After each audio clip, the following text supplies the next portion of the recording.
नमस्कार दोस्तों, स्वागत है आपका आपके अपने यूट्यूब चैनल हिंदी श्री पे। आज हम सभी मोहन राकेश द्वारा रचित नाटक आधे अधूरे का वाचन करेंगे। आज से ये आधे अधूरे का वाचन आरंभ होगा। तो आइए नाटक के पात्रों से परिचित होते हैं। पात्र। नाटक के पात्र कुछ इस प्रकार है। काले सूट वाला आदमी, जो कि पुरुष 1, पुरुष 2, पुरुष 3 और पुरुष 4 की भूमिकाओं में भी है। उम्र लगभग 49-50। चेहरे की शिष्टता में एक व्यंग्य।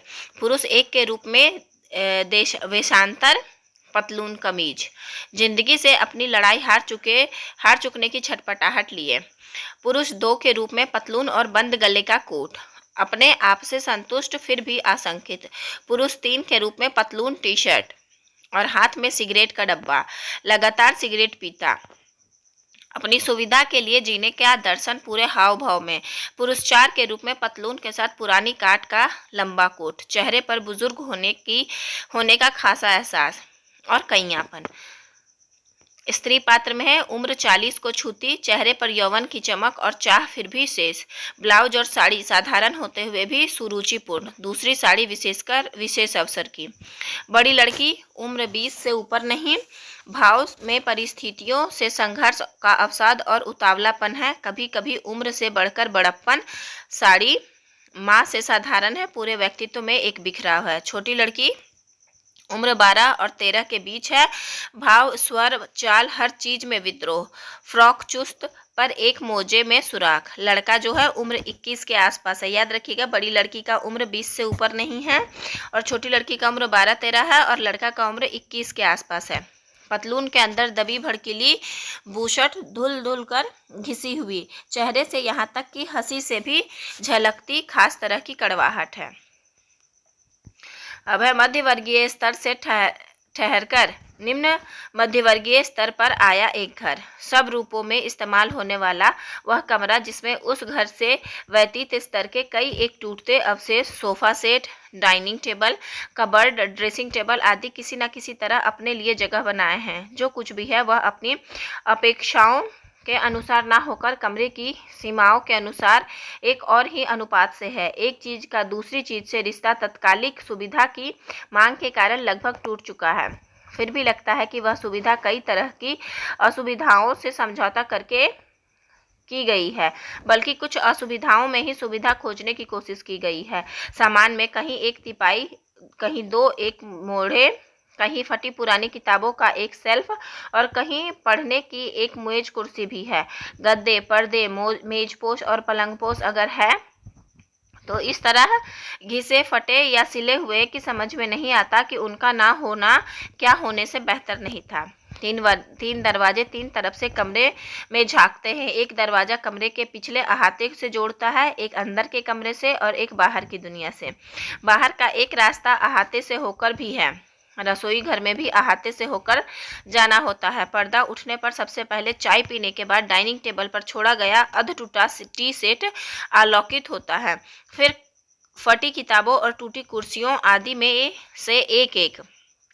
कुछ सेकंड बाद प्रकाश सोफे के उस भाग पर केंद्रित हो जाता है जहां बैठा काले सूट वाला आदमी सिगार की कस खींच रहा है। उसके सामने रहते प्रकाश उसी तक सीमित रहता है, पर बीच बीच में कभी यह कोना और कभी वह कोना साथ आलोकित हो उठता है। काले सूट वाला आदमी कुछ अंतर्मुख भाव से सिगार की राख झाड़ता है। फिर एक बार फिर से शुरुआत, जैसे कोशिश से अपने को एक दायित्व के लिए तैयार करके सोफे से उठ पड़ता है। मैं नहीं जानता आप क्या समझ रहे हैं, मैं कौन हूँ और क्या आशा कर रहे हैं, मैं क्या कहने जा रहा हूँ। आप शायद सोचते हो कि मैं इस नाटक में कोई एक निश्चित इकाई हूँ, अभिनेता, प्रस्तुतकर्ता, व्यवस्थापक या कुछ और। परंतु मैं अपने संबंध में निश्चित रूप से कुछ भी नहीं कह सकता। उसी तरह इस नाटक के संबंध में नहीं कह सकता, क्योंकि यह नाटक भी अपने में मेरी ही तरह अनिश्चित है। ये मुझे लगता है कि नाटक का शुरुआत यहाँ से नहीं, लेखक का वक्तव्य दिया हुआ है, क्योंकि यह नाटक भी अपने में ही मेरी ही तरह अनिश्चित है। अनिश्चित होने के कारण यह है कि परंतु कारण की बात करना बेकार है। कारण हर चीज का कुछ न कुछ होता है। हालांकि यह आवश्यक नहीं कि जो कारण दिया जाए वास्तविक कारण वही हो, और जब मैं अपने ही संबंध में निश्चित नहीं हूँ तो किसी और चीज़ के कारण अकारण के संबंध में निश्चित कैसे हो सकता हूँ। सिगार का कस खींचता पल भर सोचता सा खड़ा रहता है, मैं वास्तव में कौन हूँ। यह एक ऐसा सवाल है जिसका सामना करना इधर आकर मैंने छोड़ दिया है। जो मैं इस मंच पर हूँ वह यहाँ से बाहर नहीं हूँ, और जो बाहर हूँ, खैर इसमें आपकी क्या दिलचस्पी हो सकती है कि मैं यहाँ से बाहर क्या हूँ। शायद अपने बारे में इतना कह देना ही काफ़ी है कि सड़क के फुटपाथ पर चढ़ते आप अचानक जिस आदमी से टकरा जाते हैं वह आदमी मैं हूँ। आप सिर्फ घूरकर मुझे देख लेते हैं, इसके अलावा मुझसे मतलब नहीं रखते कि मैं कहाँ रहता हूँ, क्या काम करता हूँ, किस किस से मिलता हूँ और किन किन परिस्थितियों में जीता हूँ। आप मतलब नहीं रखते क्योंकि मैं भी आपसे मतलब नहीं रखता, और टकराने के क्षण में आप मेरे लिए वही होते हैं जो मैं आपके लिए होता हूँ। इसलिए जहाँ इस समय मैं खड़ा हूँ वहाँ मेरी जगह आप भी हो सकते थे। दो टकराने वाले व्यक्ति होने के नाते आप में और मुझ में बहुत बड़ी समानता है। यही समानता आप में और उसमें और उस दूसरे में और मुझ में बहरहाल है। बहरहाल इस गणित की पहेली में कुछ नहीं रखा। बात इतनी है कि विभाजित होकर मैं किसी न किसी अंश में आप में से हर एक व्यक्ति हूँ, और यही कारण है कि नाटक के बाहर हो या अंदर मेरी कोई भी एक निश्चित भूमिका नहीं है। कमरे के एक हिस्से से दूसरे हिस्से में टहलने लगता है। मैंने कहा था यह नाटक भी मेरी ही तरह अनिश्चित है। उसका कारण भी यही है कि मैं इसमें हूँ और मेरे होने से ही सब कुछ इसमें निर्धारित और अनिर्धारित है। एक विशेष परिवार, उसकी विशेष परिस्थितियाँ, परिवार दूसरा होने की परिस्थितियाँ बदल जाती हैं। मैं वही रहता हूँ। इसी तरह सब कुछ निर्धारित करता। इस परिवार की स्त्री के स्थान पर कोई दूसरी स्त्री किसी दूसरी स्त्री तरह से मुझे झेलती, या वह स्त्री मेरी भूमिका ले लेती, मैं उसकी भूमिका लेकर उसे झेलता। नाटक अंत तक फिर भी इतना ही अनिश्चित बना रहता, और यह निर्णय करना इतना ही कठिन होता कि इसमें मूल्य भूमिका किसकी है, मेरी, उस स्त्री की, परिस्थितियों की, या तीनों के बीच में उठते कुछ सवालों की। फिर दर्शकों के सामने आकर खड़ा हो जाता है, सिगार मुंह में लिए पल भर ऊपर की ओर देखता है, और फिर हाँ के स्वर के साथ सिगार मुंह से निकालकर उसकी राज झाड़ता है। पर हो सकता है मैं एक अनिश्चित नाटक में एक अनिश्चित पात्र होने की सफाई भर पेश कर रहा हूँ। हो सकता है यह नाटक एक अनिश्चित रूप ले सकता हो। किसी पात्रों को निकाल देने से, दो एक पात्र और जोड़ देने से, कुछ भूमिकाएं बदल देने से, कुछ पंक्तियां हटा देने से, कुछ पंक्तियां बढ़ा देने से, या परिस्थितियों में थोड़ा हेरफेर कर देने से हो सकता है आप पूरा देखने के बाद या उससे पहले ही कुछ सुझाव दे सके। इस संबंध में इस अनिश्चित पात्र से आपकी भेंट इस बीच कई बार होगी। हल्के अभिवादन के रूप में सिर हिलाता है, जिसके साथ ही उसकी आकृति धीरे धीरे धुंधलाकार अंधेरे में गुम हो जाती है। उसके बाद कमरे के अलग अलग कोने एक एक करके आलोकित होते हैं और एक आलोक व्यवस्था में मिल जाते हैं। कमरा खाली है। तिपाई पर खुला हुआ हाई स्कूल का बैग पड़ा है, जिसमें आधी कॉपियां और किताबें बाहर बिखरी हैं। सोफे पर दो एक पुराने मैगजीन हैं, एक कैंची और एक फटी अधफटी तस्वीरें रखी है। एक कुर्सी की पीठ पर उतरा हुआ पजामा झूल रहा है। स्त्री कई कुछ संभाले बाहर से आती है। स्त्री आ रही है कुछ संभाले हुए। यहाँ मतलब परिवेश दर्शाया गया है कि नाटक का पर्दा जो उठ रहा है तो कौन सा परिवेश है। तो स्त्री जो है कई कुछ संभाले बाहर से आती है। कई कुछ में कुछ घर का है, कुछ दफ्तर का है, कुछ अपना। चेहरे पर दिन भर की काम की थकान है और इतनी चीज़ों के साथ चलकर आने की उलझन। आकर सामान कुर्सी पर रखती हुई वह पूरे कमरे पर एक नज़र डाल देती है।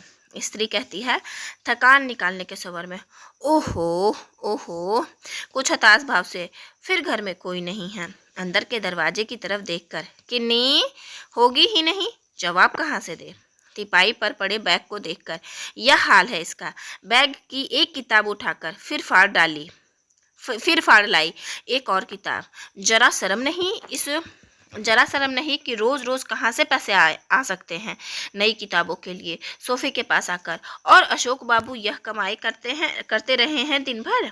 तस्वीरें उठाकर देखती है। अशोक इसका बेटा है और किन्नी बेटी।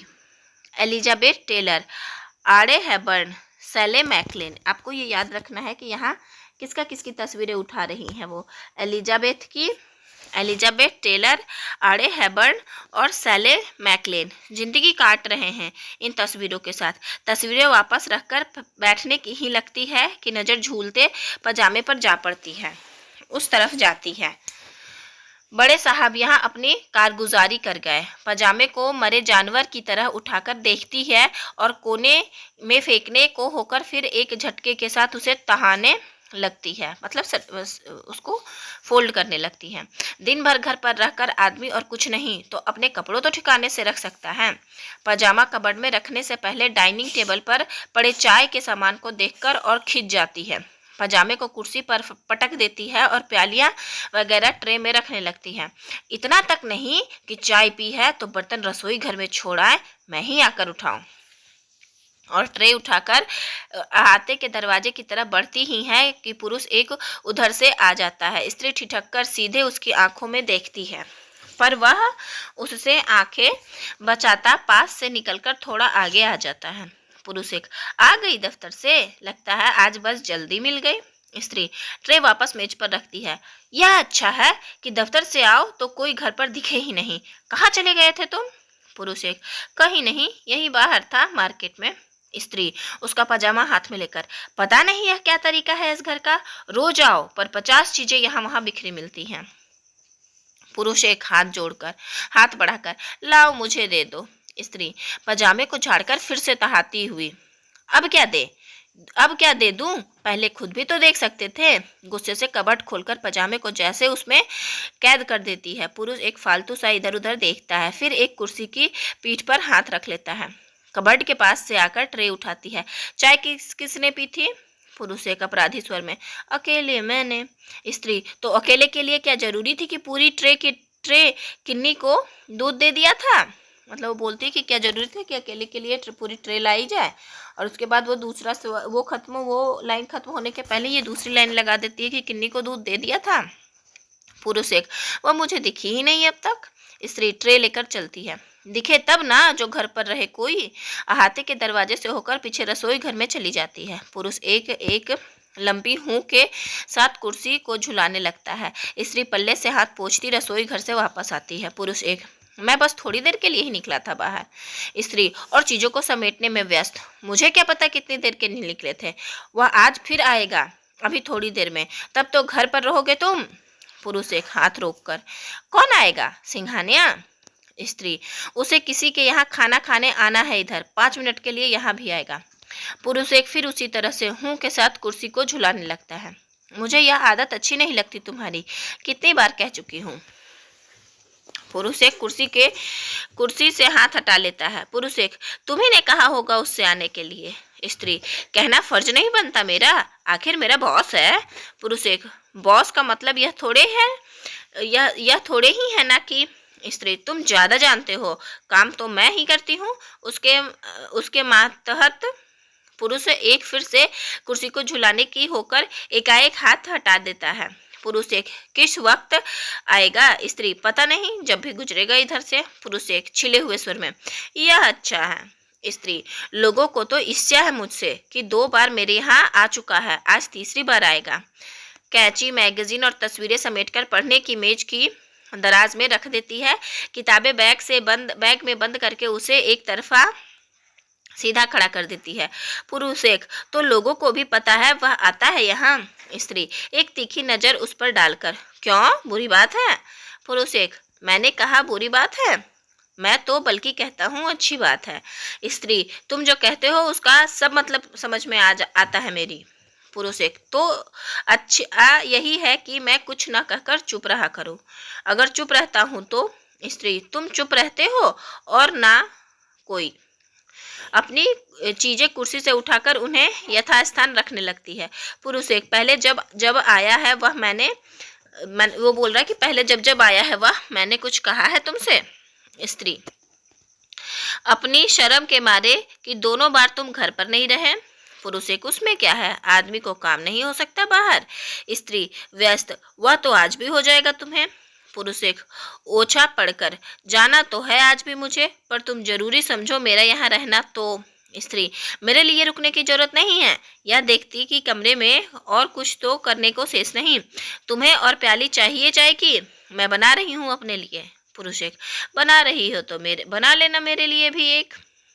स्त्री अहाते के दरवाजे की तरफ जाने लगती है। सुनो, स्त्री कहकर उसकी तरफ देखती है। उसका क्या हुआ?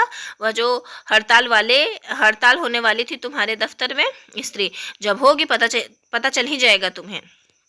पुरुष एक, पर होगी भी। स्त्री, तुम उसी के इंतजार में हो क्या? चली जाती है।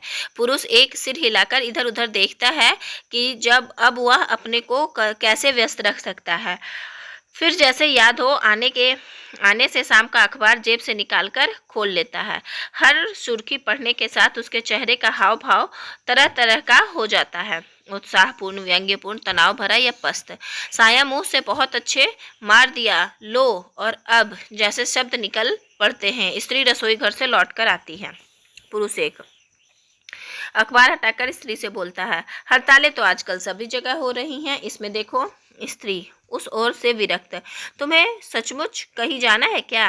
कहाँ जाने की बात कर रहे थे तुम? पुरुष एक, सोच रहा था जुनेजा के यहाँ हुआ था। स्त्री, ओ जुनेजा के यहाँ हो आओ। पुरुष एक, फिलहाल उसे देने के लिए पैसा नहीं है तो कम से कम मुंह तो उसे दिखाते रहना चाहिए। स्त्री, हाँ दिखाओ मुंह जाकर। पुरुष एक, वह 6 महीने बाहर रहकर आया है, हो सकता है कोई नया कारोबार चलाने की सोच रहा हो जिसमें मेरे लिए। स्त्री, तुम्हारे लिए तो पता नहीं क्या क्या करेगा वह, जिंदगी में पहले से ही कुछ कम किया है। झाड़न देकर कुर्सियों वगैरह को झाड़ना शुरू कर देती है। इतनी गर्व भरी रहती है हर वक्त इस घर में। इतनी गर्द यानी गंदगी, डस्ट, गर्द भरी रहती है हर वक्त इस घर में, पता नहीं कहाँ से चली आती है। पुरुष एक, तुम नाहक कोसती रहती हो उस आदमी को, उसने तो अपनी तरफ से हमेशा मेरी मदद की है। स्त्री, ना करता मदद तो उसका नुकसान तो ना होता जितना उसके मदद करने से हुआ है। पुरुष एक, कुड़कर सोफे पर बैठता है तो नहीं जाता मैं, अपने कलेजे के लिए जाना है मुझे, अपने अकेले के लिए जाना है मुझे। वो पूछ रहा तो नहीं जाते हैं, अगर तुमको इतना प्रॉब्लम है तो क्या अकेले के लिए जाना है मुझे? अब तक तकदीर ने साथ नहीं दिया तो इसका यह मतलब तो नहीं कि। स्त्री, यहाँ से उठ जाओ, मुझे झाड़ देने दो जरा। यानी कि जिस कुर्सी पर पुरुष एक बैठा हुआ था उसका पति उसको बोलती कि यहाँ से उठ जाओ, मुझे झाड़ लेने दो जरा। पुरुष एक उठकर फिर से बैठने की प्रतीक्षा में खड़ा रहता है। उस कुर्सी पर चले जाओ, वह साफ हो गई। पुरुष एक गाली देती नज़र से उसे देखकर उस कुर्सी पर जा बैठता है, बड़बड़ाती हुई। पहली बार प्रेस में जो हुआ सो हुआ, दूसरी बार फिर क्या हो गया?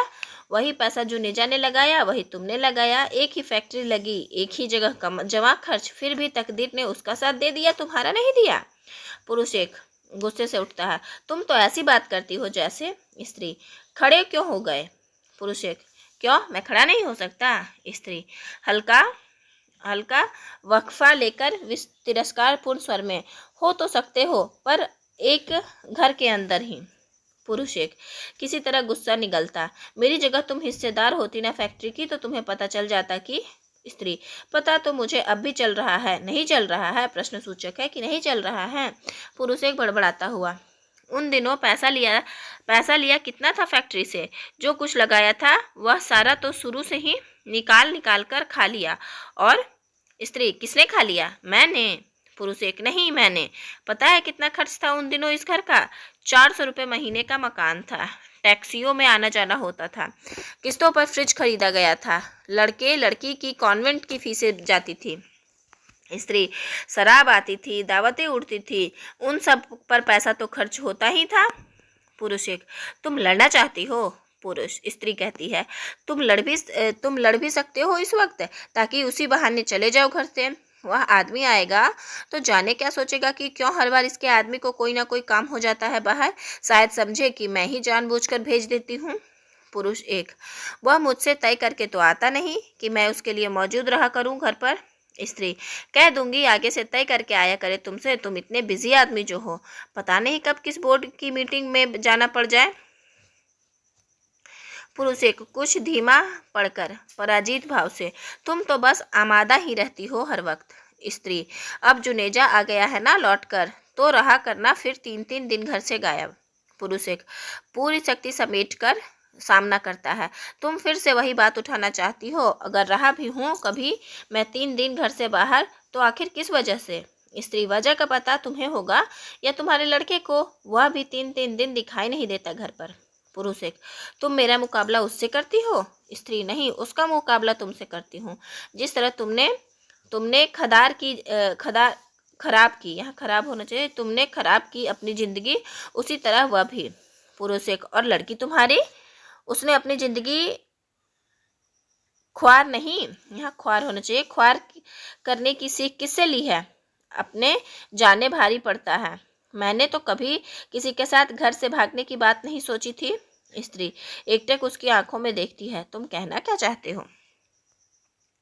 पुरुष: एक: कहना क्या है, जाकर चाय बना लो, पानी हो गया होगा। सोफे पर बैठकर अखबार खोल लेता है, पर ध्यान पढ़ने में लगा नहीं पाता। स्त्री: मुझे भी पता है पानी हो गया होगा। मैं जब किसी को बुलाती हूँ यहाँ, मुझे पता होता है कि तुम यही सब बातें करोगे। पुरुष: एक: जैसे अखबार में कुछ पढ़ता हुआ। स्त्री: वैसे 1000 बार कहोगे कि लड़के की नौकरी के लिए किसी से बात क्यों नहीं करती, और जब से मैं मौका निकालती हूँ तो उसके लिए तो। पुरुष: एक: हाँ, सिंघानिया तो लगवा ही देगा जरूर, इसलिए बेचारा आता है यहाँ चलकर। स्त्री: शुक्र नहीं मानते कि इतना बड़ा आदमी सिर्फ एक बार कहने भर से? पुरुष: एक: मैं नहीं शुक्र मानता, जब जब किसी नए आदमी का आना जाना शुरू होता है यहाँ, मैं हमेशा शुक्र मानता हूँ। पहले जगमोहन आया करता था, फिर मनोज आने लगा था। स्त्री स्थिर दृष्टि से उसे देखती है। और क्या क्या बात रह गई है कहने की बाकी? वह भी कह डालो जल्दी से। पुरुष: एक: क्यों, जगमोहन का नाम मेरी जबान पर आया नहीं कि तुम्हारे हवास गुम होने शुरू हुए? स्त्री गहरी वितृष्णा के साथ: जिसके नासुके आदमी तुम हो, उससे तो मन करता है कि आज ही मैं। कहती हुई अहाते के दरवाजे की तरफ मुड़ती ही है कि बाहर से बड़ी लड़की की आवाज़ सुनाई देती है। बड़ी लड़की: मम्मा।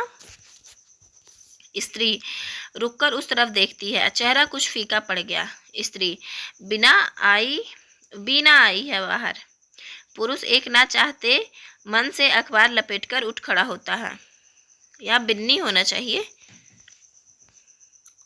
पुरुष एक: फिर उसी तरह आई होगी। स्त्री: जाकर देख लोगे, क्या चाहिए उसे? बड़ी लड़की की आवाज़ फिर सुनाई देती है। बड़ी लड़की: मम्मा, छुट्टे, यहाँ टुट्टे लिखा हुआ है, छुट्टे पैसे देना जरा। पुरुष एक किसी अनचाही स्थिति का सामना करने की तरह बाहर के दरवाजे की तरफ बढ़ता है। स्त्री: 50 पैसे हैं ना तुम्हारी जेब में? होंगे तो सही, दूध के पैसों में से बचे हुए। पुरुष एक: मैंने सिर्फ 5 पैसे खर्च किए हैं अपने पर, इस अखबार के। बाहर निकल जाता है। स्त्री पल भर उधर देखती रह कर अहाते के दरवाजे से रसोई घर में चली जाती है। बड़ी लड़की बाहर से आती है। पुरुष एक उसके पीछे पीछे आकर इस तरह कमरे में नजर दौड़ाता है जैसे स्त्री के उस समय कमरे में ना होने से वह अपने को एक गलत जगह पर अकेला पा रहा है। पुरुष एक अपने अटपटेपन को ढक पाने में असमर्थ बड़ी लड़की से: बैठ तू। बड़ी लड़की: मम्मा कहाँ हैं? पुरुष एक: उधर होगी रसोई घर में। बड़ी लड़की पुकार कर: मम्मा। स्त्री दोनों हाथों में चाय की प्यालियां लिए अहाते के दरवाजे से आती है। स्त्री: क्या हाल है तेरे? बड़ी लड़की: ठीक है।